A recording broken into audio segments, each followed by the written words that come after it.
আসসালামু আলাইকুম ওরহমতুল্লাহ। প্রিয় দিনী ভাই, আজকে কবরের আযাব নিয়ে কিছু আলোচনা করব ইনশাআল্লাহ।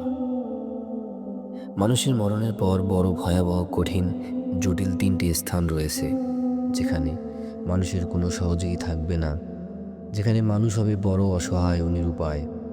সেদিন ভুল ধরা পড়লে সংশোধনের কোনো পথ থাকবে না। সেদিন মানুষ কত অসহায় হয়ে পড়বে, যা ভাষায় ও কলমে প্রকাশ করা সম্ভব নয়। যেদিন নদীর স্রোত একবার চলে গেলে তাকে ফিরে আনা সম্ভব নয়, তেমনি মানুষের শ্বাস বন্ধ হয়ে গেলে সে ভয়াবহ সমস্যা সমাধান সম্ভব হবে না। তার একটি ভয়াবহ স্থান হচ্ছে কবর। এ সম্পর্কে অনেক সহিহ হাদিস ও কোরআনের আয়াত রয়েছে, যার কিছু নমুনা পেশ করা হলো। পবিত্র কোরআনে মহান আল্লাহ তাআলা বলেন, হে নবী, আপনি যদি অত্যাচারীদের দেখতেন তখন তারা মৃত্যু কষ্টে পতিত হয়, ফেরেশতাগণ তাদের দিকে হাত বাড়িয়ে বলেন, তোমরা তোমাদের আত্মা বের করে দাও। ফেরেশতাগণ এ সময় বলেন, আজ হতে তোমাদেরকে প্রতিফল স্বরূপ অপমানজনক শাস্তি দেওয়া হবে।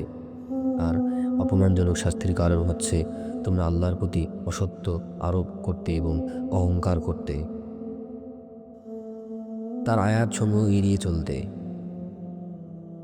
অত্র আয়াতে অত্যাচারীদের মৃত্যু যন্ত্রণার কথা উল্লেখ হয়েছে। মৃত্যুর সময় তাদের অপমান করা হয় তা স্পষ্ট করা হয়েছে, এবং মরণের পর হতেই তাদের অপমানজনক শাস্তি দেওয়া হয়।